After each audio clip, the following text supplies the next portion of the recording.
during D- 9/11. It was bad. It's almost like it is traumatizing. Just there were so many different things that happened. You worry about so many different people that everybody works near there or worked at the World Trade Center. In the news industry, you're not able to settle your feelings about what's happening Yeah. because you're busy working. And so Right. you kind of become callous to everything that is going on around you. So Sure. then that night, three of us finally got off work. We were exhausted because we worked the morning shift because we worked hmm morning drive. So that's at like 3, 4 o'clock in the morning.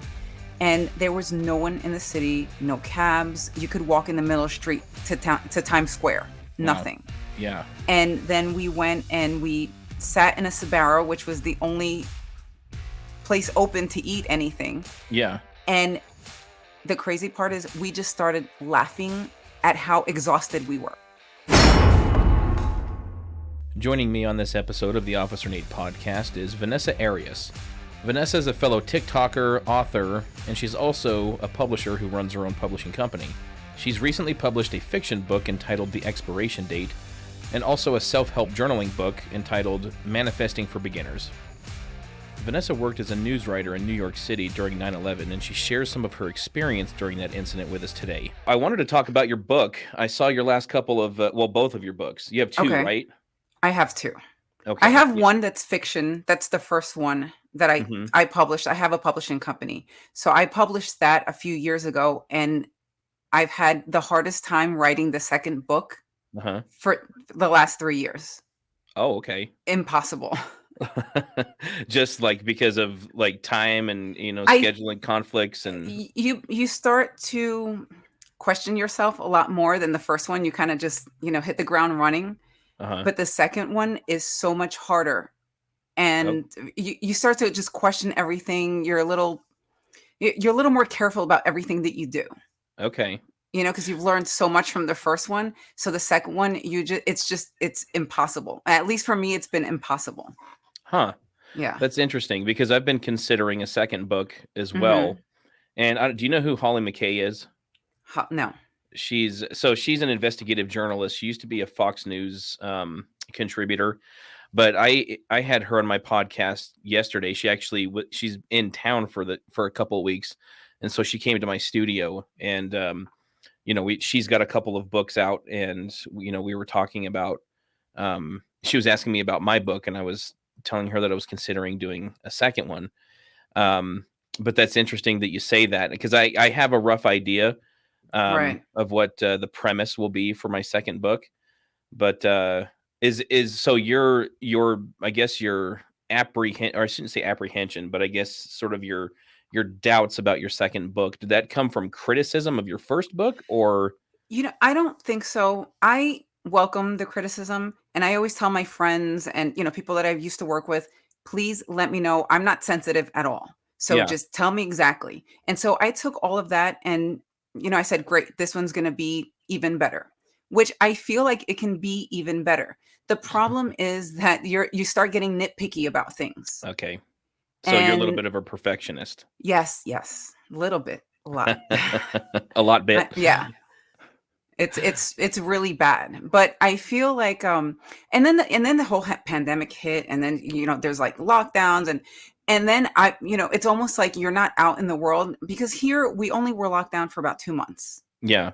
Where you really couldn't do much. The gym was closed. Well, that's where my life is. So Right. the gym was closed, and once I started going back to the gym, it's like okay, but then Disney was closed because that's what I'm used to. I'm used to being around a lot of people.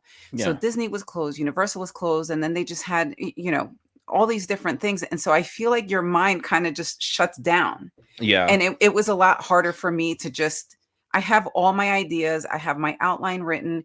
It was just very, very hard for me to just get on there and completely, kind of just like let it flow. It just wasn't flowing. Mm-hmm. Yeah. And that was the hard part. I get that.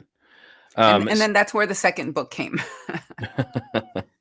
So do you feel like your creativity sort of is elevated by your ability to get out in the world and socialize with other people and be amongst other people, and I that think so. the pandemic sort of muted that a little bit? I think so because I I'm very social, and I'm a Mhm. people watcher. Yeah. I just find interesting. I sit at Disney and I can sit there for hours just watching people walk by. Mhm. And I just think that my creativity probably was a little stunted by that, by not being Okay. able to do that, for Yeah, sure. that's interesting. So your first book is called The Expiration Date, and that's a fiction, That's fiction. correct? Okay. So what's the premise there? So pretty much it's a world like ours, in Okay. the present time, except that we all know the date that we'll die.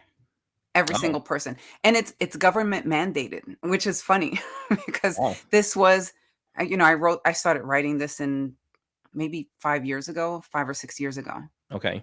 So it was government mandated where I don't get into the science fiction part of it Sure. where, how it happened, but there was some sort of experiment. The government said now everyone needs to know the date that they'll die. Wow, wouldn't that be interesting? Yeah. And so everybody, all the characters live, and it's just in the US. Okay. So it's not like the whole world, but it's just in the US where everyone knows the date that they're going to die. And they just kind of, you have to keep living. You have to Yeah. keep providing for your family and your kids. And it's not like you just get to, run off and just live the life of your dreams. You still have to work, make money, provide for your family. Yeah. Is that part of it government mandated, or is that just how people are trying to, like, Well, I live their think lives? people are just living their lives because the book starts 7 years into that.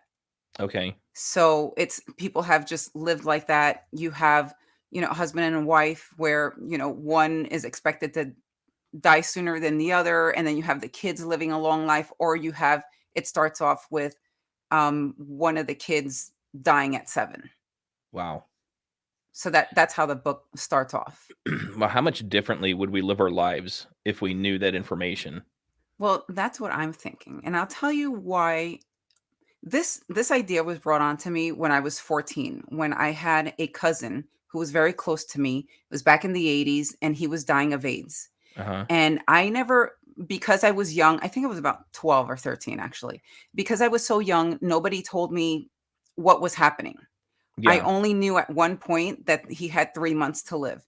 And because of that, I couldn't understand how, I guess I felt like it was so horrible for him to just know, hey, I'm not going to be here in a few months. They gave me a certain amount of time to live. And Yeah. I always wondered, that always stuck with me. And I always wondered what life would be like when you knew you had a set amount of time to live. Right. And so that's where the idea was sparked from, way back then. Yeah. So, I mean, I don't know how long ago that was, but um and so I noticed that he didn't live life any differently. People were taking care of him, but he was Mhm. still watching his TV shows, talking on the phone with his friends. He was living with my aunt at the time who was taking care of him. So I didn't see anything change because he was sick too. Hmm. So imagine if he had a family, kids, Yeah. and he was still able to provide, then he would have provided. Right. Right. You would assume. Yeah. Because you have, like, in the book, you have actually set dates, Yeah. but you don't know how you're gonna die is the thing. That's the difference. I think that would add a whole other element of like angst and anxiety if you knew exactly how you were going to die. Well, right. But I mean, knowing when, I guess I would like to think that if I knew when I was going to die, I would I would make changes to sort of like optimize every opportunity with loved ones, with things that I've always wanted to experience, sort of like that movie, The Bucket List, with Right. Jack Nicholson and Morgan Freeman, that I would go out and do all of the things that I've been putting off that I've really wanted to do. But maybe I wouldn't. Maybe I would just continue to live life the way I've been living it and continue to take care of my daughter, Not that I Right. would stop taking care of my daughter, Mhm. but yeah, that's a really thought-provoking concept. Right. That's And the awesome. other and the other thing is kind of like, I don't know, I think about that all the time. For some reason, I'm sure a lot of people like this, death just kind of, it just stands out to me. It's always like, well, what's gonna happen? How are we gonna feel when we approach that? What happens, like, with the people in their 80s who are feeling sick? What are they going through? So Yeah, that's always something that's always been in my head, or someone who, just has a terminal illness. right. Like, it's always something that I just wonder, or yeah, I guess you just wonder, like, what are they going through? Yeah. What, in their minds. But then now put that for everyone, and now you have to still live your life knowing this. And even if it's 40 years down the line. Yeah. So I would think I would live life differently too. But you Yeah. would still have to do all the daily things that you're used to doing. Right. Yeah. You still have to maintain that. Right. So how are the sales doing with that book? That one I didn't at the beginning. I think this was 3 years ago now. I think Mhm. 2019 is when I published that. The sales were okay at the beginning, and Mhm. then, I got busy because I run a business with my husband, and, Yeah. we have other projects. So I stopped marketing for it. Okay. Yeah.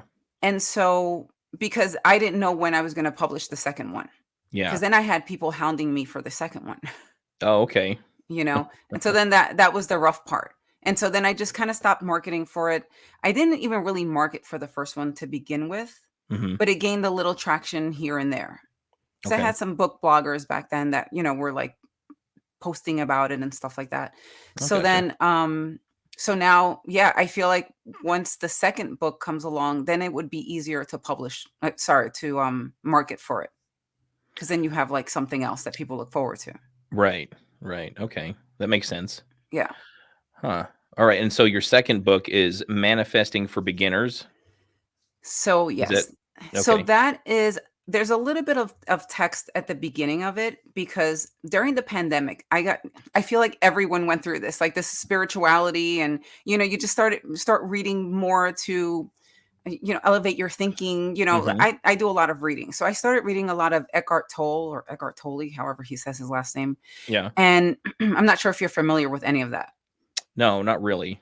Okay. So pretty much it's all about your mind, where we're either in our minds living in the past or living in the future. Okay. So we're either worried about something that we did or worried about something that's in the future, instead of just living in the present. And so our minds are just I they're just creating stories that you don't really have to deal with. Okay. Kind of, you know what I'm Yeah. saying? Yeah, no, that And makes so sense. right, so living in the present, none of those things are really, badgering us, like, living in the present right now, sometimes those things don't badger us.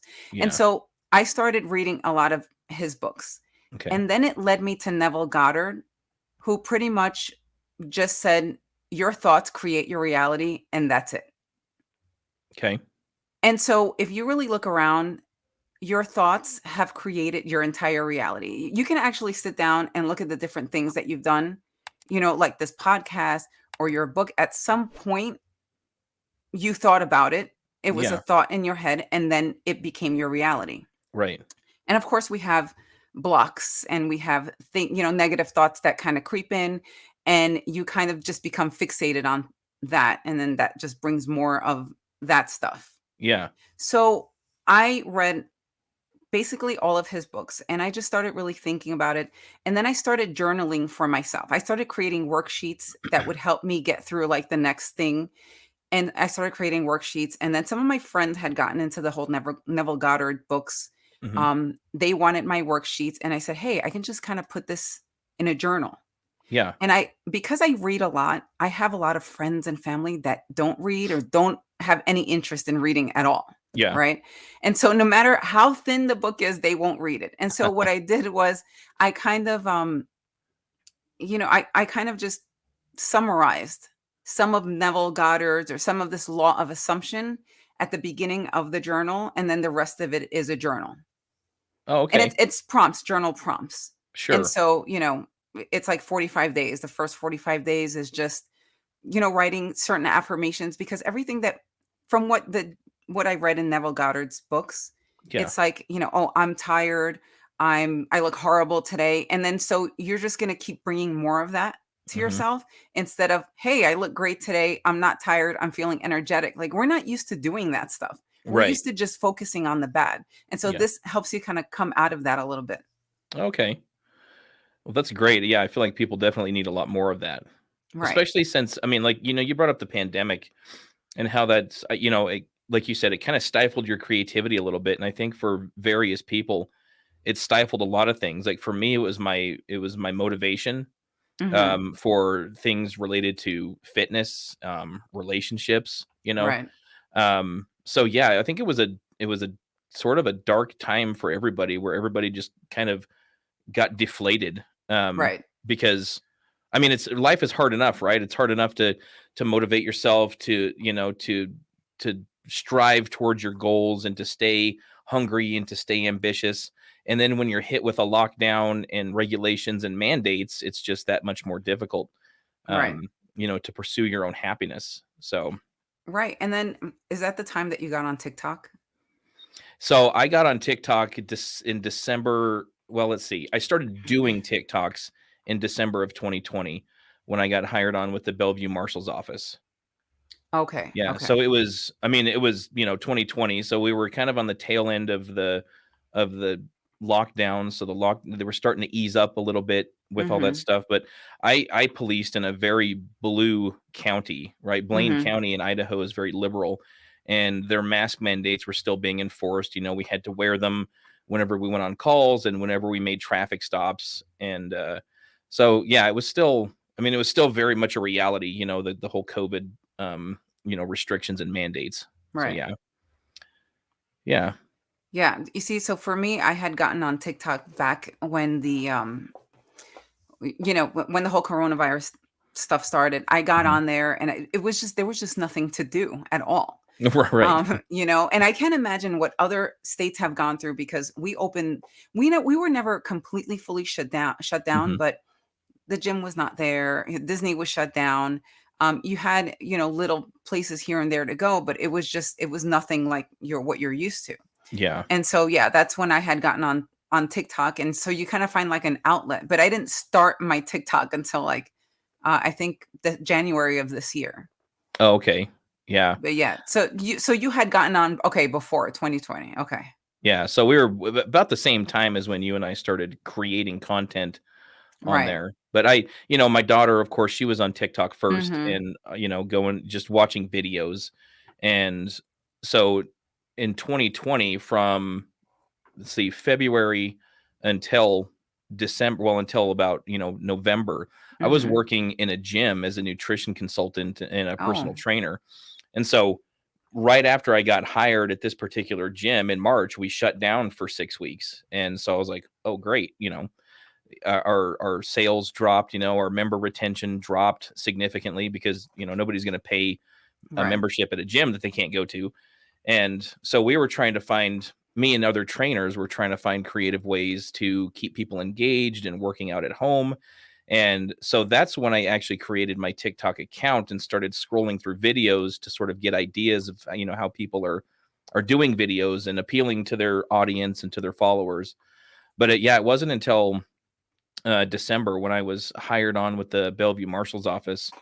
I noticed that there was a niche for TikTok cops Right. and cops doing TikToks in their uniform and sort of humanizing the badge and showing people the lighter side of police work, and there's actually a human being in that uniform. And so those videos took off. They became very popular. And then of course the LeBron James TikTok Right. went nuts, and now I've been And so sucked into the political side of it, and right. it's so toxic now. So now, are you still on TikTok or no? Because I lost track of you. You kept coming up like 2.0, 3.0. Oh yeah, I'm on my fifth account now. It's Oh, you ridiculous. are? Oh Okay. yeah, yeah. So I follow you, and I thought you followed me too, but I my I know I was finding you, just out of nowhere, and then I would follow those accounts and then they disappear. yeah, it's TikTok has gotten so silly. I've tried to start doing more of the funny, goofy TikToks instead of the political, the Right. political side of it, responding to other people's TikToks, because that's when, those big liberal accounts that have millions of followers, they just send their minions after you to report your Right. videos and your account, and then you just end up getting banned. So You see, I feel like I learned from a lot of my haters because I did start off a little bit more with a political opinion. The thing is, like, because I was a news writer, 15 years ago, and so you're taught to just write straight down the middle. yeah, You don't give your opinion. And so right. I started off my TikTok with this, sometimes you can't help your facial expressions or your sarcastic, your Uh-huh. sarcasm or whatever. And so I started learning from that, and people were reporting my videos, and I was like, okay, I need to fix this. And so now I'm just the person who just gives the news that they may not have heard, Mhm. no opinion. I hardly even respond to people unless they're Yeah. asking me a question about it, because if I start responding to it or start trying to, engage a little bit more, my videos Yeah. get reported. So Yeah. I feel like I've kind of learned, what TikTok wants from me, and it's like, stay out of it, give your news, stay out of it. And that's Yeah. that's what I've learned to do. And so far so good. I haven't had my videos reported. I had one taken down. I think it was like I think BLM, when they were threatening the new mayor from New York City. Oh, uh-huh. I think that one was taken down. Of course And it then was. that, yeah. Right. So that one was taken down. I appealed it, nothing happened, and then that was it. So I just, you know, stay out of the BLM stuff, stay out of the race Yeah. stuff for me, and then nobody reports my account. Well, after having to create my 3rd or 4th TikTok account, I started focusing more on Instagram and YouTube and trying to build Mhm. my follower base on those because I've never had anything removed like off of Facebook or Instagram. Right. And I can be much more vocal about sharing Mhm. my opinion on those platforms. Other people aren't as lucky. I mean, I have friends on Facebook who are constantly in Facebook jail for like 30 days at a time because they shared some meme that they didn't even create, Right. but I Okay, don't know. yeah. But I mean, I get shadow banned on Facebook, especially. Like I hardly have any engagement on there anymore. So it's Instagram is what I've been focusing on because I'm getting tired of creating new email addresses so that I can Right. create a new TikTok account. And then what about your YouTube? How is that going? It's going Even okay. being outspoken. So my account on YouTube is still fairly new. It's only a couple months old. So it hasn't gotten to the point yet where I think it's my content is being pushed out to a very wide Mhm. audience. So I don't think people have just had the chance to report my YouTube Okay. videos yet. Okay. I've had a couple of them censored because of like I would share videos of officer involved shootings, and that violated their standards for dangerous acts, and Right. or I didn't mark that my video wasn't made for kids, because you have to do that on YouTube. So, but I haven't had a whole lot of trouble with YouTube just yet. So Instagram doesn't do that either? I mean, There, are at they least censoring as far as my account, they haven't. I mean, they removed a video a few months ago, but they restored it when I appealed that. And I don't remember exactly what the video was, but it's not like on TikTok where, I mean, like every day I would wake up, and I'd get on TikTok and my account's banned or a video's been removed. And Right. like it was exhausting almost, but that doesn't happen on Instagram. Like I said, I've had one video removed and then they restored it. Right. Okay. So I've had my Instagram account for a really long time. I haven't had I don't really do anything on Instagram when it comes to my news. Hmm. Um, so I mean, I have very little followers, but yeah, I haven't had anything removed. Whatever it gets removed on TikTok never gets removed or reported or anything on Instagram.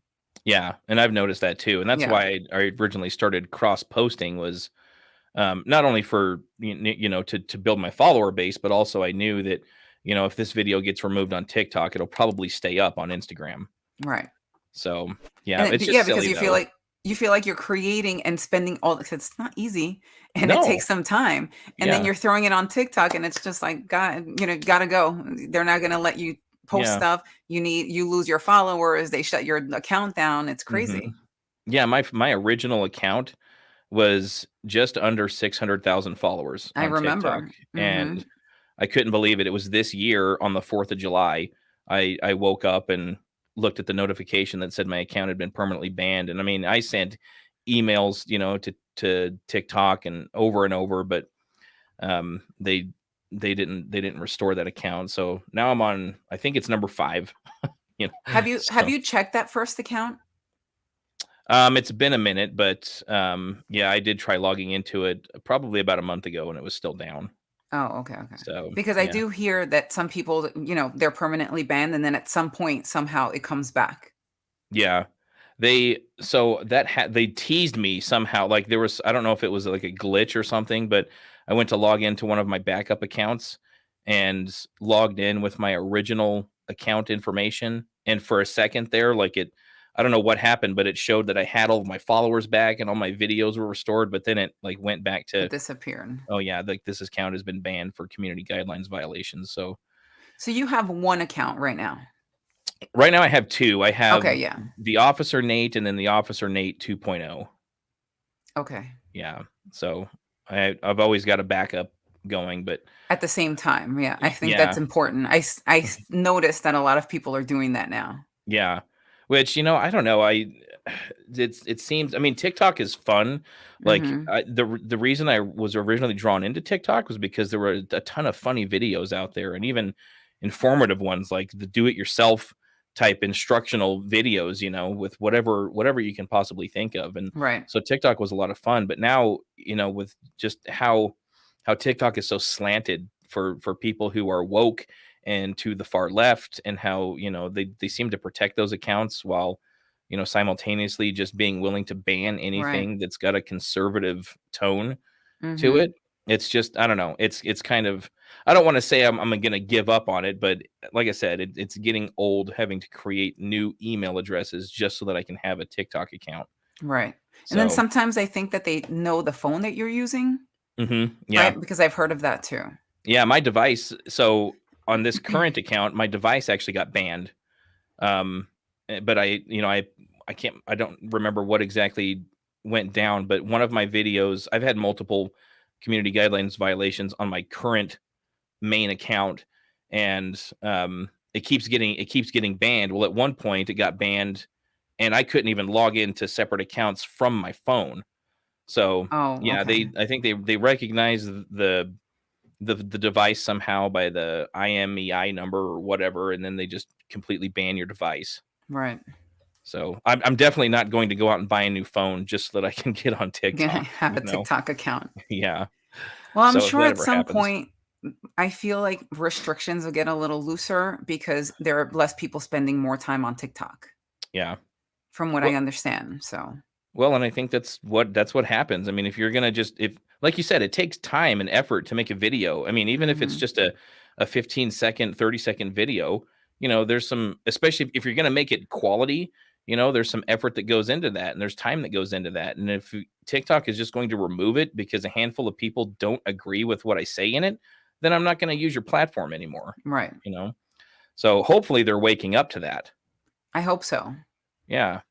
It kind of seems like they are, because I feel like the less time I spend, because I've taken a little break, just, work and just the holidays. I've taken a little break and all of a sudden more of my videos are being pushed out, Hmm. which is weird. So it's like they're kind of luring me, trying to lure me back. So that's the weird part. Yeah. Well, I'm sure that's probably in their algorithm somewhere. If Right. they see users spending less time, on their platform, then they're like, hey, just so you know, like you're getting views again on your videos, come back Right. to us, Exactly. That's what's happening. So, and then you start creating more content and then your videos get taken down and you just go through Mhm. this cycle. So stupid. That's what happens. Yeah. So you were a journalist. I mean, I don't know if you still consider yourself a journalist or if you consider yourself a publisher slash author. Well, Um, I was a news writer. oh, okay. Mhm. Okay. And was that while you were living in New York? That was while I was living in New York. I wrote for it was like the number 1 AM radio, AM news radio. It's 1010 Wins. I'm not sure if you're familiar with that. I don't even know you people know it around the world Okay. because we had so many people from around the world try to mimic it, but Okay. it never really worked anywhere else. And so as a child living in New York, you kind of knew what 1010 Wins was because you always listened during a snowstorm to see if your school was closed. Oh, okay. So it Yeah. was kind of like my dream to eventually work there because it was just, it was all news all the time. Yeah. And then as a child, you would listen and you would hopefully hear your school closed. So eventually, right out of college, I started working there. Oh, okay. Okay. As a news writer, so you would write the news for the people on the air or you would write articles or Right for the Yeah, for the anchors. And so I started Okay. out as an NPA, which is a news production assistant. Okay. Um, and then you work your way to being a news writer. Yeah, you would write news for the anchors. And so there were 3 anchors an hour, and you would have to kind of 3 in the morning. I worked at 4 in the morning. And so Mhm. you'd bang out all these different news stories, Yeah. 15 seconds, couldn't be more than 20 seconds each for 3 different anchors. Okay. So Wow. it was a little hectic. Still to this day, have anxiety dreams about me sitting there not typing fast enough, and now there's an anchor on the air that has nothing Uh-huh. to read. Yeah. Still to this day. Well, I think about that a lot, because I've been on several news stations over the past few months, doing interviews and stuff, and I watch these guys and girls, these men and women, going through, their talking points, on the air, and wondering how that process takes place, before they go on the air, like, who's writing this stuff, who's like, where are they getting the news from, where are they getting their information from, and just kind of how they must have to hustle in order to for all the pieces to fall into place before you can actually have a good news segment. Yeah, and it's really scary being a news writer in, let's say, New York City, in a city like that, where the editor is actually the one finding the news from you go Yeah. through newspapers, you go through websites, so they'll have the news, they'll give you the news in the order that they want it read, and so Okay. that's how you start writing, and then the anchor will get it and look over it just to make sure it fits their tone, because you also have to write for the way they deliver news. Right. So you kind of have to know your anchor. And so then that gets transferred to them, and they'll, fix things here and there to just Okay. fit their tone. But Okay. then sometimes you have a breaking news and you have just people throwing stories at you and get this on the air. And you're just like, oh my, and that's what I Mhm. have anxiety dreams about still, because it was nerve wracking. I bet. Yeah. And how long did you do that for? I did that for 10 years. Wow. Hmm. So no wonder you're still having dreams. Yeah. 'Cause Oh, yeah. And then at some point I became an editor. And so, the shifts would be kind of like given out during the holidays. I was like the editor, and so that part is also hectic, because now you're responsible for making sure all the right news is in the right time slot for Yeah. air. Yeah. So it just kept getting, and I love news. I Yeah. loved it since I was a child, but yeah, it is nerve-wracking. I bet. Yeah, well, I mean, it's kind of about whoever gets that story out first, right? I mean, that's probably how you get your ratings, and Right. how you get your viewership, and Mhm. how that increases, if they know that they're going to tune into 10-10 wins, is that what it was? 10-10 And wins, right. yeah, and get the news first from there, then yeah, so I can understand the competition there and how you kind of have to stay on top of it. Right. But that would be kind of stressful doing that for 10 years, and being under the gun all the time, Yeah, to get the news out. and what's kind of funny is, I have a friend who just recently messaged me, and he was like, "How do you feel?" Because I was a Howard Stern intern, and he Okay. was like, "How do you feel about what's been coming out about Howard? All like him berating his staff or something like that. There's some secret recording."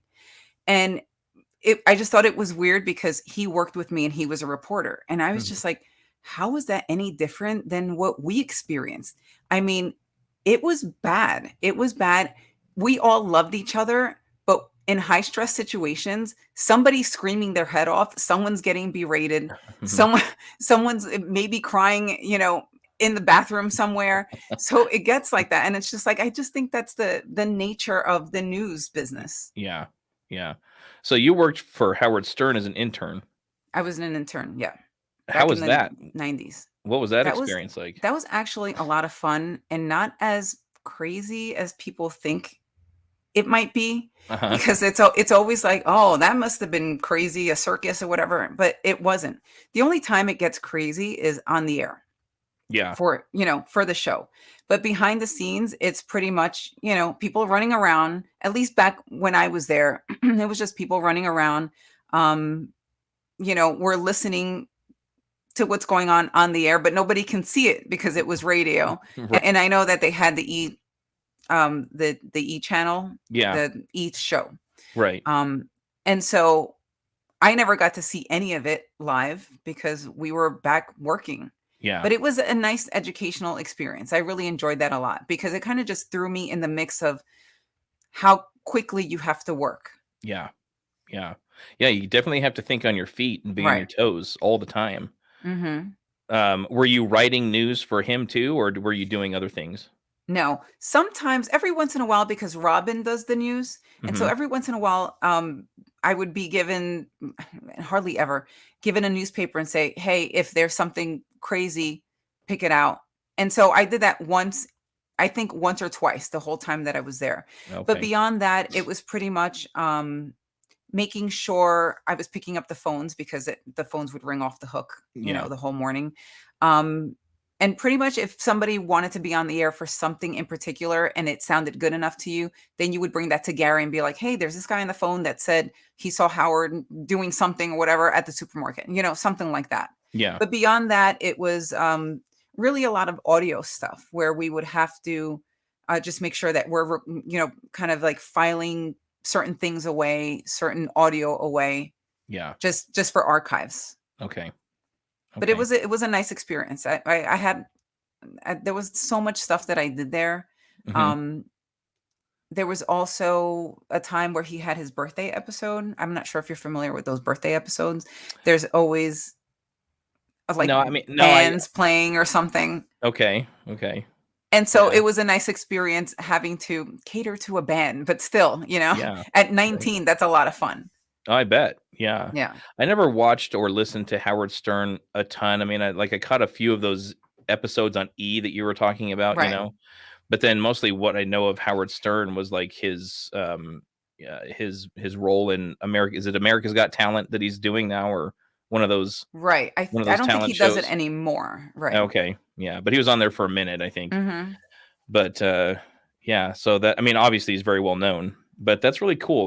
Those are some really cool experiences.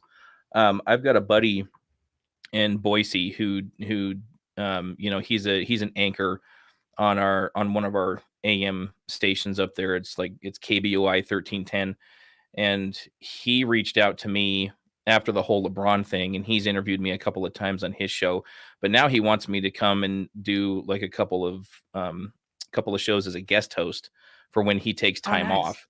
Yeah, so that'll be an interesting experience, I think. Just doing live radio. I think it'll be Right. a lot of fun. It will. So Yeah. he just does news or he just does what? Yeah, he does. Yes. Yeah, he covers the news. Okay. Yeah. Yeah, and he does a podcast too, but yeah, And he so d is he that does what it you as would well. do, the news? Yeah. Yeah. Oh, wow. Yeah. That's I'm fun. pretty sure. Whatever it is that he's doing, I'll be doing as well. Okay. I'm gonna go in and listen to a few of his programs and, Mhm. just familiarize with myself with his show so that I know exactly what I'm supposed to be doing, but it's gonna be a pretty fun experience, I Yeah, think. that's a lot of fun. I loved news. It was just everything that I wanted to do. But after 9/11, it was a little harder for me to stick around because news becomes your life, Yeah. right? And so something as crazy as 9/11 happening, I couldn't go home and be with my family. I had Right. to stay. And so Yeah. you have different responsibilities. And so at that point, it was a little hard for me to just, not be home or help my parents along with whatever they needed.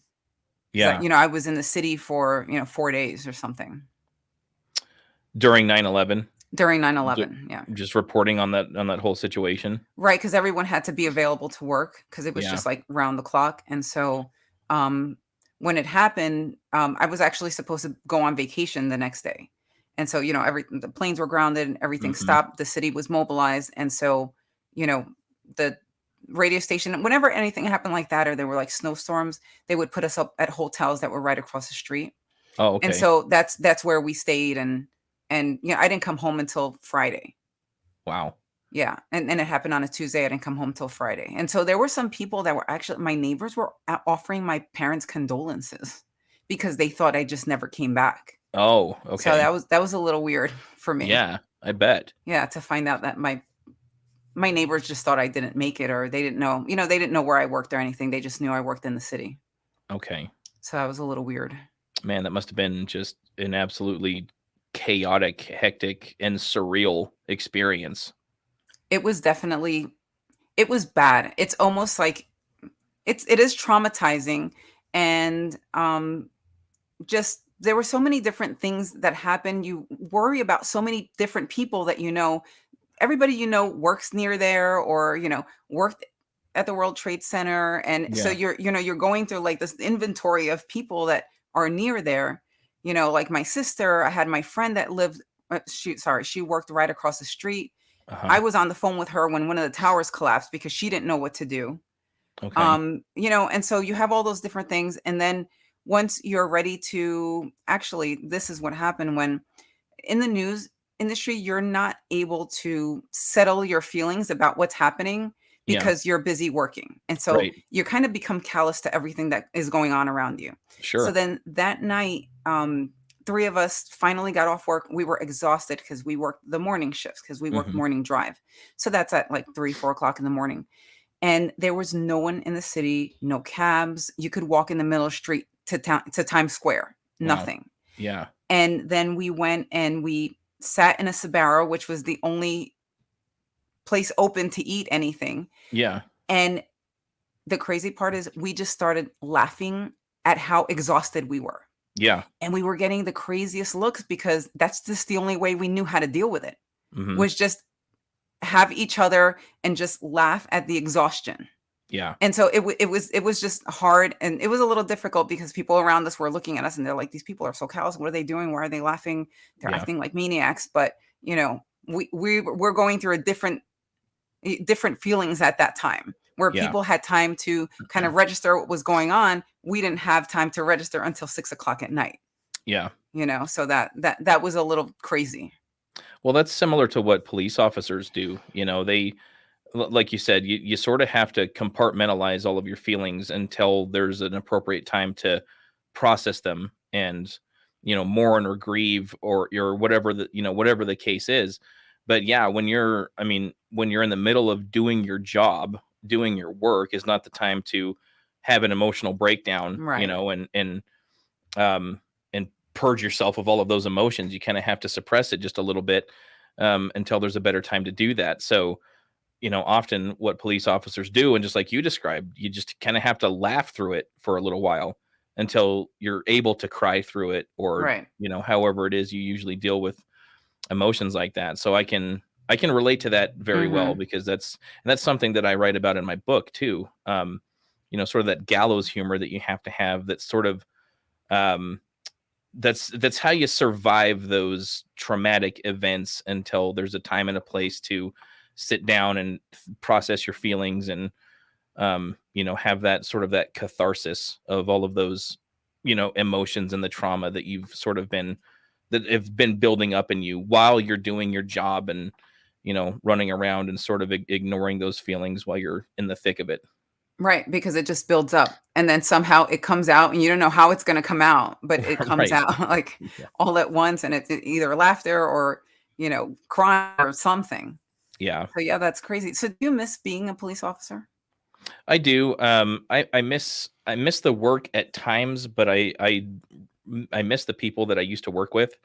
I worked with a lot of good men and women over the years, and especially working as a detective, because you work so closely with um, the same group of people all the time, and you're always, you're in the same room. Your desks are, close together, and you're always chatting back and forth and bouncing ideas off of one another, and you know, um, just sort of shooting the shit with each other, giving each other a hard time. So you develop that bond and that camaraderie with people like that, and I miss that type of environment. Mhm. And even the work itself, I miss investigations. But I definitely do not miss the interoffice politics and the bureaucracy and that political nonsense that takes place, up at the administrative levels, that Right. sort of gets filtered down into the rank and file. And but yeah, I do miss it at times. Now, when you gain that attention for your TikTok, were Hmm. people generally supportive of you, or how did In that the work? Like in the police community, or Right. just in general. Well, I guess with the people you worked with. So there was sort of a mix. Um, there were groups of guys, usually mostly it was guys, groups of guys who were very envious and sort of resentful that had happened to me and not them.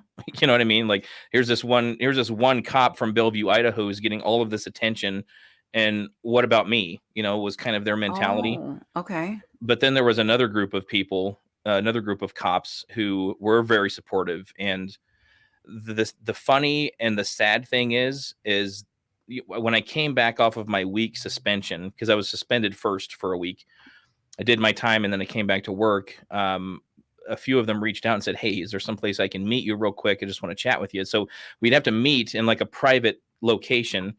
And that's when they would say, before you went back to work, during your suspension. no, during, like, when I came back, when I was back, and we were both on duty. Okay. They'd say, "Hey, meet me at the grocery store parking lot," and so we'd meet in sort of a secluded part of the parking lot to have a private conversation. And they'd say, "Hey, I just want you to know that I've got your back. I appreciate everything you said. That was just amazing. We were all thinking it." But they had to say it in private. They couldn't say it out loud where other people could hear them, for fear that there might be some sort of retaliation or some sort of punishment for agreeing with what I said. Right. So there was a mix. There was a mix of the officers who were very resentful and thought it was irresponsible or that was some kind of an embarrassment. And then there were another group. There was another group who were very supportive and had my back the whole way and were appreciative of the message that that was in my video. Now, how do you know these people that were envious, that you feel were envious? How did you figure that out? It's through the rumor mill. Okay. They don't come up to me and tell me directly, which is, Right.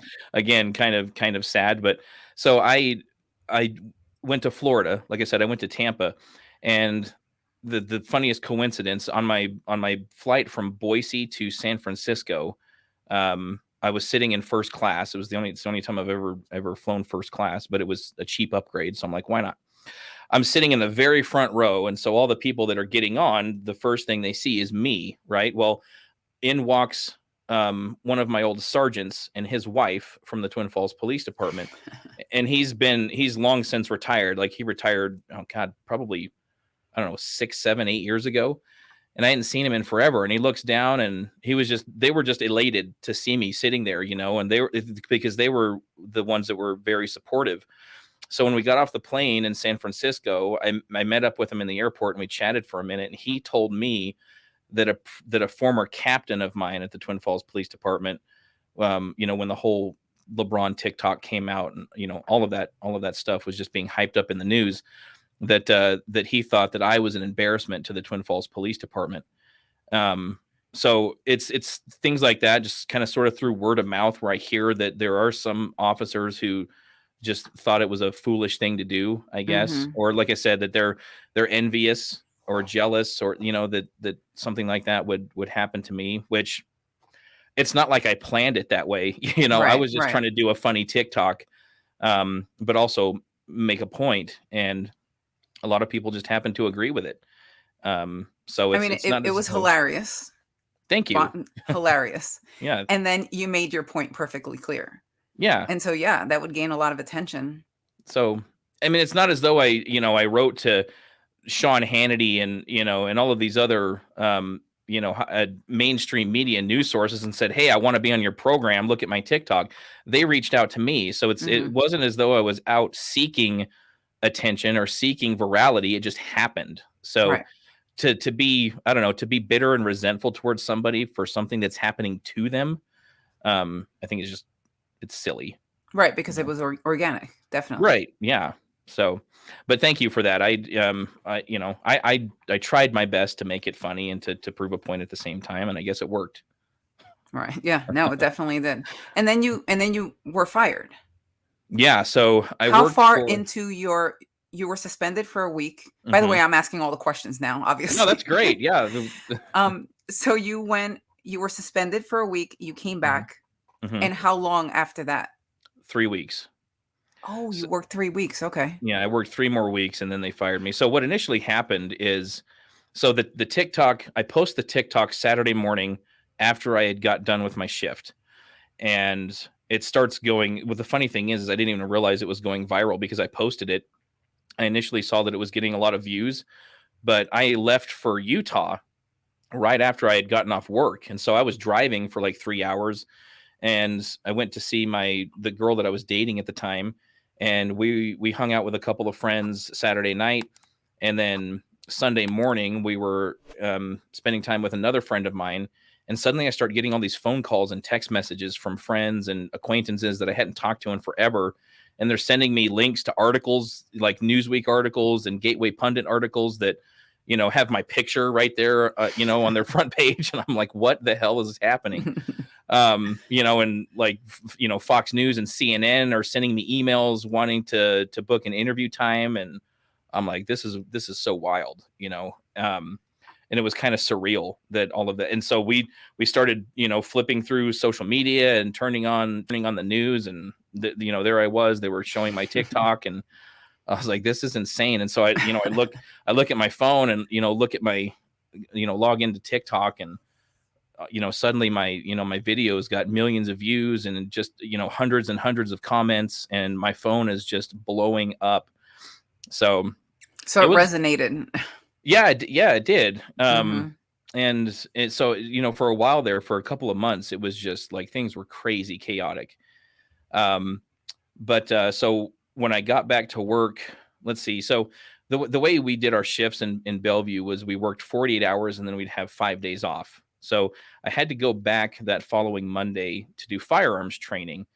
And of course, my marshal and my coworkers, they were all sort of giggling about it because they thought the video was funny, but they didn't want to say it out loud because, Mhm. People in Bellevue were starting to complain. They were starting to call the mayor and complain that, one of their officers was doing this TikTok and he was being insensitive and he's a racist, and we don't feel safe in our community with this guy wearing a badge and carrying a gun. And I was like, what are they talking about? Like, Right. what's racist? And how does this video have any bearing on my ability to do police work? So I ended up talking to the mayor on the phone and kind of explaining. I'm like, did you watch the video? His name's Ned. Did you watch the video, Ned? I'm like, go watch the video, and stop listening to the crybaby liberals in your community and look at this from an objective point of view. Well, the entire city council they were all Democrats. And so they wanted to fire me right away, without any discussion, without any due process, just fire him.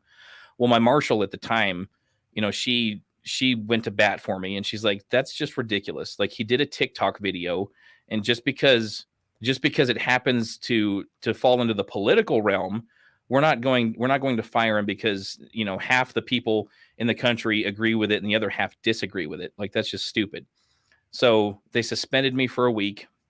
But then, if you know anything about the way politics work in police departments, as soon as you have their attention, they're looking for a reason. And so that's exactly what happened here when I came back from my suspension. The mayor, especially, because he didn't really make it a secret that, he didn't want me to come back and and for there to be some sort of like fanfare in the city of Bellevue, like, welcoming me back from my suspension. He wanted me to tuck my tail and put my head down.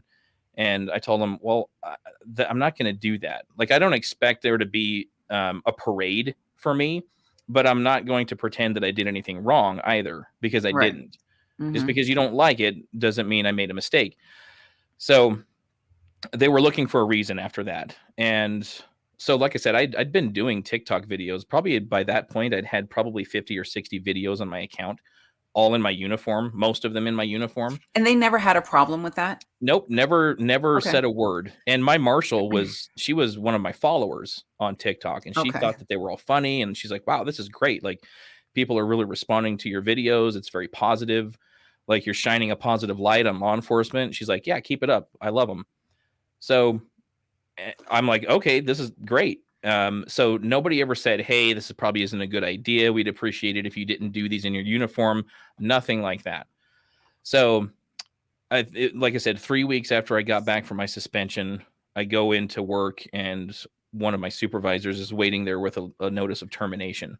Mhm. And I'm reading through this notice of termination, and it said the reason was because I used body camera footage in a video that I didn't get permission to use. Well, like you pointed out, nobody had ever had any problem with any of my previous videos, and I had used body camera footage in a video previously, and Okay. they never said a word. So So, none of that stuff is illegal because, you know, when I did the story about you on TikTok, mhm, you have everybody getting on there that apparently know all the laws everywhere, mhm. saying he's not supposed to do this in uniform. It's against the law to sit there and doing it, on work time in his uniform. He can't do this. He can't do that. And so that's where, I had the questions of, well, how does that work? Because I do see a lot of police officers making funny TikToks in their Mhm. uniforms. And so I guess that was always something that I wanted to know was how does that happen? That seems to be perfectly fine as long as nobody's telling It you to stop doing it. it all depends on your agency's policy regarding Mhm. social media or internet use, or how you spend on duty time. So the way I sort of got around all of that was, like I said, we worked 48-hour shifts, and so I had obviously had to take breaks. You don't just work 48 hours straight without taking a break. You know what I So how mean? does that work?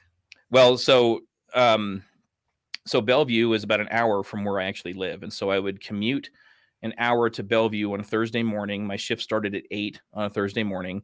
I'd work anywhere between 12 and 14 hours, and then I would sleep at the fire department, and I would be on call during my sleep time. Okay. And then I would get up, work Friday during the day, and sleep Friday night, and then Saturday morning I was relieved by the next guy that would come. There was only one of us on duty at a time Okay. because Bellevue is a very small place. So obviously, you're allowed to take breaks during a 48-hour shift. So it was during my breaks when I would do my TikTok videos. So I technically, was I getting paid? Yes, but was I actively on duty? No. Now with the LeBron James TikTok, I waited until I was completely done with my shift before I posted that, and I actually did it. So, like I said, I was relieved Saturday morning. Well, Saturday morning, as soon as my relief checked into service, I did the video. I did the video. It took me, I don't know, probably took me about 10 minutes to make the video, and Okay. then I posted it after I changed and started to head home. So, I mean, the idea that the people making this assertion that it's illegal is wrong. Right. But it all depends on your department's policy. And as far as our social media policy in Bellevue, Idaho, it was very vague because even my marshal didn't know that it existed. She had to look it up after the mayor sort of put the pressure on her to say, okay, what's going on here? What's the process with this? Did he violate policy? And so she had to do some research before she actually found the social media policy. So if the boss wasn't aware of the policy, how was I supposed to be aware of it? Right.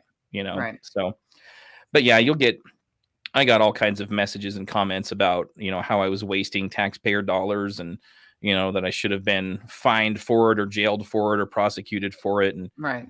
like I'm sure you've noticed plenty that there are people out there who are self-proclaimed lawyers and Right. legal experts, and they know exactly what my punishment should have been. And Mhm. so just so many silly, foolish people out there making comments. Yeah. Yeah. So are you happy now with what you're doing? Yeah. I mean, you Yeah. seem to be It's doing a lot of well and fun. Yeah. I mean, the book was a very, and I'm sure you know this, you've got 2 books out now. The process of writing a book is very meaningful, and sort of the way that I had to just pull everything out, and get it on paper, and put it in the form of a book. um that was, I mean, recalling all of that information and all of those memories and events, and knowing that people were going to eventually read this and respond to it somehow, was a very rewarding process. right. The podcast has been a ton of fun. The podcast is probably my favorite part of all of it because, I get to sit here and chat with people like you for an hour or 2 hours or whatever the case is, and just connect with people and hear their ideas and hear their opinions, and just, yeah, like just network and connecting with people. I'm like you. I'm a people person. I'm a very social Mhm. person. Whenever I'm out in public, I also like to watch and observe people to kind of see how they behave and how they act in public. And Well, that also comes naturally for you as a former police officer, I'm sure. Yeah, you have to be observant Mhm. of other people. You have to watch other people and pick up patterns and trends and nonverbal cues and things like that. So, but yeah, just connecting with people, whether they're like minded or whether they might disagree with me, it's been just a ton of fun. And still continuing to make TikTok videos, even though that's been the most toxic part of this after the Right. LeBron James thing. Mhm. But it's still, it's still fun to get that engagement from people on Instagram and Facebook and YouTube, and get messages from people still saying, "Hey, I appreciate what you're doing. Don't stop. Like, we need voices like yours," because there are so many people who are afraid to speak up and say what they feel and say, you know, say what's important and say what's right and do the right Right. thing. So it's been definitely this is not where I expected my life to be as a 40-year-old, but I expected my life to turn out much differently. So do But you I feel wouldn't like change it.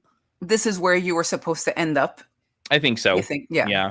I mean, I've heard that from several close friends and even from just complete strangers. Like, hey, this is what you were meant to do. This is what you're supposed to be doing. So keep doing it until it evolves into something else, or just ride this out as long as you need to. For as Mhm. long as it's appropriate, as long as my voice is needed, so to speak. So yeah, it's been rewarding, it's been meaningful, and I'm definitely happy doing this. Right, especially since you had a voice in a police uniform, Hmm. and now you can have, like, a bigger voice, Yeah. now that you don't have that, you know? Well, and that was my original sort of, I guess, mission, if you want to call it that, because what happened to me happens to so many police officers all over the country. We just don't hear about all of them. That Right. cops are getting punished, they're getting fired, they're being lambasted in the media because they dared share an opinion on social media, even if Mhm. it's even if they were off duty, even if it was something that's a matter of public interest that everybody's commenting on and sharing their opinions on. For whatever reason, there's this war being waged against police officers for speaking their minds, and that's not right. So Right. that's something that I've been determined to change. So, and that's where the nonprofit comes in. So we just established a nonprofit. That's been a time consuming process, but we just got all the paperwork back from the IRS. It's called the Blue Lives Foundation. So hopefully that will be a benefit to police officers who find themselves in similar situations, and Oh, also nice. for families of police officers who are killed in the line of duty. We want to be able to reach out to them and kind of help take care of them and support them. And so that's probably one of the most important facets of this whole thing.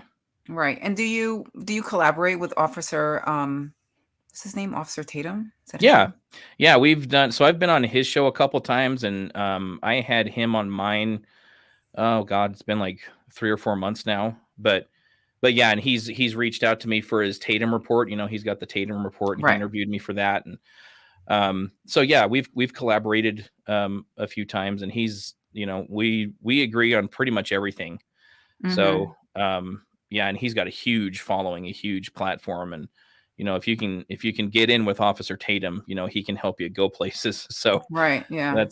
but he's just a solid dude. He's religious, and he's not afraid to speak his mind, even though as a black man he's expected to be on the left for some reason. I guess that's the thing with the left now, is that if you are a certain race, then you're expected to think and behave and vote a certain way, and he doesn't fall in line with that crap, Right, nor should anybody. I right. mean, even Well, if you that's even if you have sort of leftist ideologies or a leftist political perspective, the idea that just because you're a certain race, you have to fall Mhm. in line with that is, well, it's racist. Right. And it's completely nonsensical.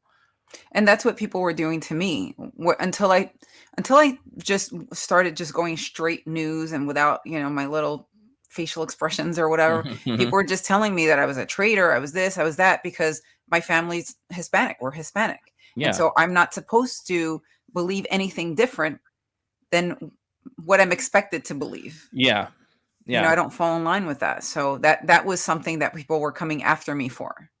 Well, and that idea, that concept sort of strips people of color of their individuality, right? Of Right. their ability to think for themselves. Like, well, because I'm not white, I'm not capable of making my own decisions or forming my own opinions. Like, that's one of the most racist things I have ever heard, you know? Exactly. To expect that, or to believe that about, about people who aren't white. Mhm. So I mean, it's a breath of fresh air, and it's encouraging to me to see people who aren't white, who aren't of the white race, to stand up for what they believe, even if it's not exactly what I believe, but to stand up and say, listen, um, this current administration, thinks that I have to believe and behave and live a certain way because of the color of my skin, is absolutely immoral, and I'm not going to fall in line with it.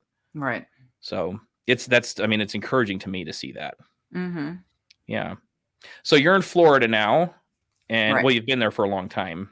But Mhm. how did you get into publishing and writing? I mean, obviously you wrote the news before, so you obviously have some experience doing that. But as far as the publishing aspect, how did that come about? Well, I didn't want to, you see, everything that I've always done, I've always wanted to keep in my name. Hmm. And so I guess I had a hard time thinking that perhaps somebody will, give me a book deal, run off with my name. I've heard some horror stories because, Yeah. like in the news industry, you also know people who have published books and, they've had to do their own marketing and they've had Hmm. to pretty much do everything and split the money at the same time. Yeah.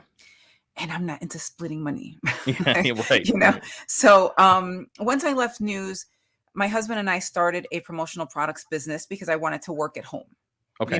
That whole 9/11 thing where I couldn't come home, that like traumatized me. So I Yeah. wanted to be home. I wanted to make my own money. We started a promotional products business when we came here. And then we've been doing that since we moved here. The business has changed somewhat because we sold off part of it. But the whole time I met him in news also. He also did some news writing. And Okay. so we both always just wanted to write. Okay. And so that's how the writing started, where, I've had ideas from being a child. He had ideas from childhood. And so, but neither one of us wanted to kind of put it out there. And so I did put my book out there. I did some queries, I sent off some queries and I did get some responses, but it just didn't feel right for me. Yeah. And so then I went in and I said, well, what does it take to publish my own book where I can market it myself, keep my name, not have to, give away any copyrights or anything like that. And so we created an LLC, which is Brown Leaf Publishing. Okay. And that's how I started, at that point you're able to distribute it to barnesandnoble.com, Hmm. like all the Walmart, the Target.com. And so Yeah. that's why I wanted to start the publishing company so that I had the ability to distribute it that way. Okay. Because otherwise, sometimes you're just on Amazon, but I also wanted other avenues. Yeah. Yeah. Amazon, I hear, is not great to work with, as far as selling your product, and especially a book, because they kind of determine what the price is, and then they take 70% of the profit, or something insane. You mean publishing through their own, because Or I just think they or distributing, just okay. distributing. Because Yeah. you're able to set your own price. They do take like a significant chunk of it, Hmm. but you are able to determine your own price Oh, for okay. Because sure. I've heard differently. I've heard that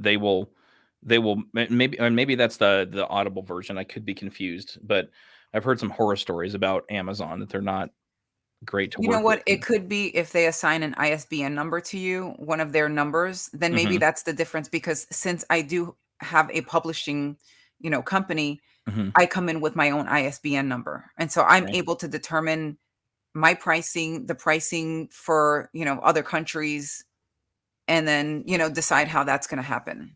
Oh, that's interesting. Yeah. Okay. So that And could that be the difference. I'm not sure. could be. How do ISBN numbers get assigned? Like, where You just purchase them. oh, okay. Um, I don't remember. I think it's like Bauer or something like that. And so you purchase a certain amount. And so a few years ago, I said, well, I'm going to write a whole bunch of books. And so I ordered, I bought a package of 10. And so Mhm. pretty much everything needs an ISBN number, a different Yeah. ISBN number. And so like the Kindle version has to have a set one, the Okay. paperback, the hardback, and if you change covers, that one has to assign you have to Oh, assign a new ISBN number for that one too. okay. So you can't like just go switching things around with the same ISBN number. Okay. Yeah, that makes sense. Yeah. Cool. Well, that's interesting. That's really cool. So my book, Never Off Duty, I cannot get a bookstore to carry it or to allow us to do a book signing. I didn't realize that the publishing world and like the world of books and literature was dominated by the left. But like over here and like even in Boise, Idaho, they won't carry my book because it's too controversial, and they say that most of their readers read books on social justice. And so yeah, it's been a How challenge that way. how is that possible? I don't know. That's so insane. I mean, I would just keep going to every single bookstore, even the small ones, Hmm. because all they want is money, honestly. That's all Yeah. they're looking for, you know? And so I feel like because you go out and I go to the book I'm at the bookstore all the time. And so you go out to the bookstore and you see a lot of these like right-leaning books out there and Hmm. on the bestsellers list. Yeah. So I don't know. Yeah. Well, we'll definitely keep pursuing that. But I just thought it was interesting that the responses that we're getting is, well, this is a little controversial. We're more supportive of the social justice initiatives and Black Lives Matter, and this seems to be kind of sort of counterproductive to that. And I'm like, what? Like, And you were getting a lot of responses like that? yeah, like even from Wow. bookstores in Boise, Idaho, the red state of Idaho. Of course, Boise's becoming more and more urban, and for Mhm. whatever reason, the urban areas seem to be left leaning. um I don't know exactly why or how that happens, but Mhm. yeah, so we might be losing Boise. But Wow. yeah, no, it's something we'll keep plugging away at, but that's been one of the challenges. So, So you can't get it to carry, but so then are you able to market it well enough? I mean, I market it on my own, through my platforms, and I've paid for advertising on a few websites, but Mhm. yeah, so that's kind of the extent of it for right now. Right. Yeah. So, definitely challenging the publishing world, It is. It but definitely is. well, so what's next for you? So you have, I mean, you've got your manifesting for beginners. Right. Is there a third book in the works yet, or? Well, I'm in the process of writing the second fiction book, Oh, but okay. this, like I said, this journaling came just because of the pandemic, because I was having trouble with my creativity. Mm-hmm. I found writing challenging, and I was even questioning myself, am I meant to do this? Can Mm-hmm. I write another book? Because Yeah. that's just the worst feeling. Yeah. And so that's where that came from, where I started doing a little more reading, trying to elevate my thinking.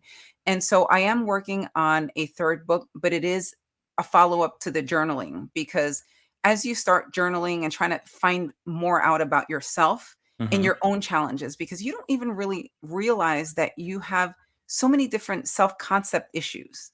Yeah. Like I feel like I step out into this world and I'm 1000% confident.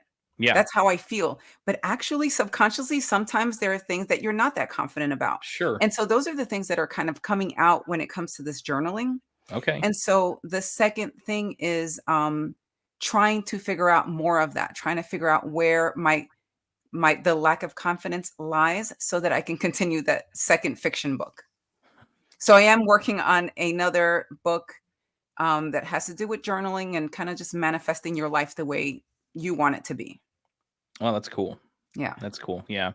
I'm gonna have to get started on my second book, I think. At least get started, journaling or writing or doing sort of a rough draft version of it. But I mean, Yeah, I because enjoy it.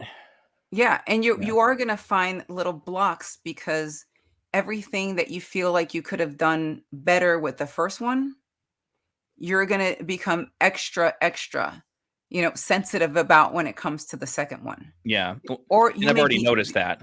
Oh, okay. Because I was gonna say Yeah. maybe you could beat the odds and be that guy that just, Well, bangs out on the second book. yeah, no, I mean, I just got done recording the audio version of Never Off Duty a couple of weeks ago, and and each time I read it, I'm like, I wish I would have said that differently, or I would probably change this, if I were to do it over again. But I mean, during the editing process, my book went through like 3 or 4 rounds of editing, and after each round, they would send it to me for like a final approval, so to speak, and I mean, I could have sat there and nitpicked it to death, but then, it never would have gotten published. So at some point, you got to be satisfied, with what you have. And I Right. think I'm just one of those types of people, kind of like you. It's like I can always find a way to change it or make it better, but it's I mean, to what degree, to what extent? I mean, if I'm You're constantly changing it to the point where nobody ever gets to read it, right. I gotta kind of At rein some point myself in a little. exactly, at some point you have to stop. You Yeah. have to stop and say it's good enough and Yeah. then move on to the next thing. Yeah, that's Yeah. that's the hard part too, Yeah. is So, knowing when to stop editing. yeah, but it definitely gives me a lot of ideas for what I would do differently in the second book. So that's been good. So what's the second book gonna be about? Well, so I was discussing this yesterday with Holly McKay. I think I told you that I interviewed her yesterday, which I think you'll probably really enjoy that interview because she was over in Afghanistan for 3 months. She was there Wow. during the withdrawal, and she was there for the aftermath of all of that, and she saw exactly what was happening, and that's pretty much what the almost the whole episode was about. But after, so I was driving her back to the publisher's house, and she's like, and we were talking about the second book, and she's like, what do you think it'll be about? And I said, well, I think I need to address how we bridge the gap between police and the general public, because there's definitely a disconnect there. I Right. mean, I think even amongst police and police supporters, it's not always amicable. There are people who generally support police and who believe that police officers are necessary. But I think there's still a big misunderstanding of what the role of police officers is in a community. And I think it's going to be geared a lot towards helping police officers understand what their job is rather than sort of the flip side of that. Oh, Um, because because Never Off Duty was about, okay, this is what police officers go through. This is the war that's being waged against them. These are the misconceptions that people have about police, and this is how they can sort of how they can remedy that and understand more about what police officers are going through. But there's still some work to be done on the part of officers in order to stop alienating the general public. And, you know, I mean, when it comes down to something as simple as how you treat people on a traffic stop, So I mean, I used to teach effective communication at the police academy, and, all sorts of other classes, but effective communication was my favorite topic to teach, mhm. because I think that's where police officers definitely can make a difference, when in their comportment, in the way they present to any member of the public, and being able to speak eloquently and articulately, and without that sort of that chip on your shoulder, I'm in charge type of attitude. So I think the second book is going to be about what police officers can do to sort of heal that divide Right. between themselves and citizens. So That's interesting because I see it on my end as a regular citizen. I feel like I'm the one that should understand what the role of a police officer is. mhm. Do you understand what I'm saying? Yeah. And so you're kind of reversing that and you're just making sure they understand what their role is. Yeah, well, and because I mean, we can't expect citizens to be doing all the work, right? I mean, because honestly, the police officers, when they show up on a scene or on a traffic stop, they're in charge, and Right. so you're kind of at the mercy of the cops at that point, to whatever mood they're in, whatever their attitude is that day, and at the very least, it always should be professional. But there's no reason that you can't show some compassion and even leniency when it's appropriate. On traffic stops, when you're talking about infraction violations, Right. police officers have discretion to write the ticket or not write the ticket. And I made it a common practice of mine when I was, a patrolman, that I wasn't going to write a ticket if I didn't think it was absolutely necessary, as Mm-hmm. far as educating the driver. If I could get away with a warning and feel like, okay, they get it, they get the point. Now they're going to slow down, they're not going to run the stop sign anymore. Then I thought that was better, because there's nothing that ruins a person's day more than getting a unnecessary citation that's going to raise your insurance premiums for the next Right. 3 years. So I just thought that there was a lot of unnecessary enforcement action being taken. And not to say that it's wrong, because, again, police officers have that discretion and it's their job to enforce laws and statutes, traffic statutes.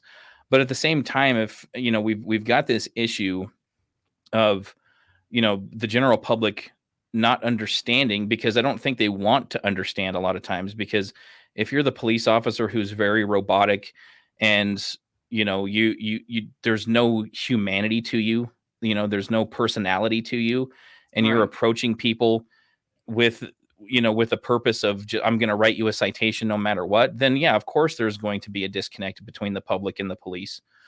So, I told Holly a story several years ago when I was training a new officer.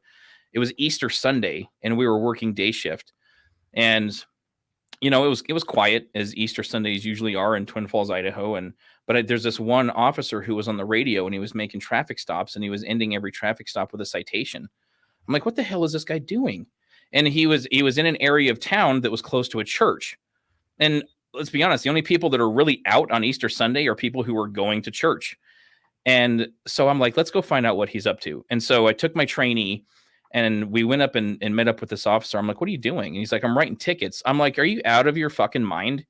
I said, it's Easter Sunday. People are going to church. Right. Who cares if they're going 5-10 miles an hour over because they're late? Like, what are you doing? Like, are you trying to make people hate us?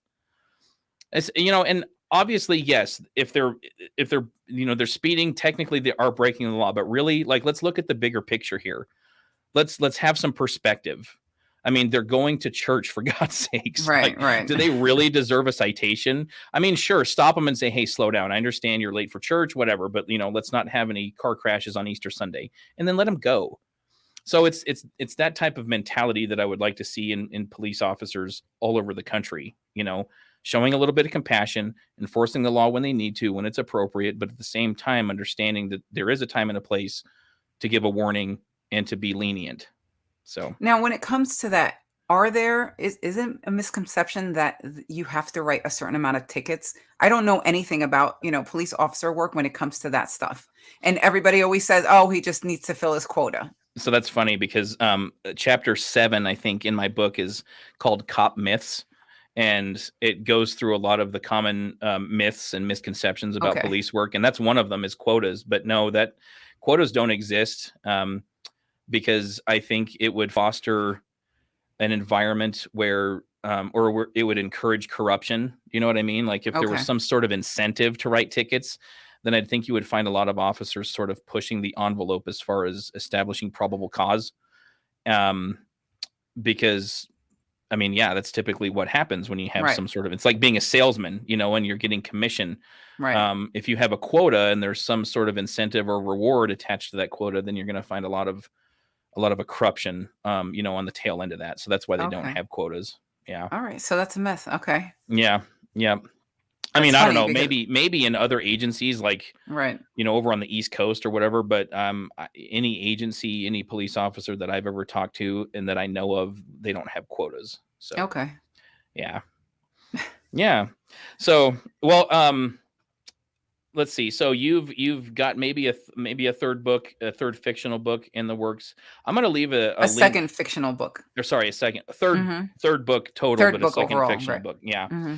I'll leave a link in the description section where people can find your book and go and order it. Especially that first one, the Expiration Date. That sounds like a really interesting premise, one that would probably keep you hooked and keep you turning the page. But this was a lot of fun, Vanessa. I really appreciate you joining me. I always enjoy your TikToks and thank you. Your Instagram posts. You've been a good loyal TikTok friend. And so I have I have to hook up with you there because I thought I was following you, but I haven't seen you pop up at all. So I'm just like, I lost him. He's gone. Yeah, So I'll send yeah. you a message on Instagram so I can find you over there.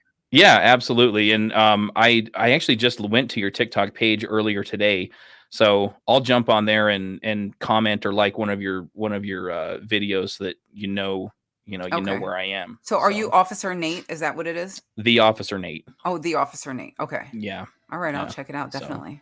This was a lot of cool. fun. Thank you so much for having me on. Yeah, thanks for taking the time. I appreciate it, and we'll have to like I said, keep in touch, and Definitely. in the near future we'll do another follow up to see where we're at. Excellent. So, all right. Well, thanks, All Vanessa. right. Thank you. Take All care. right.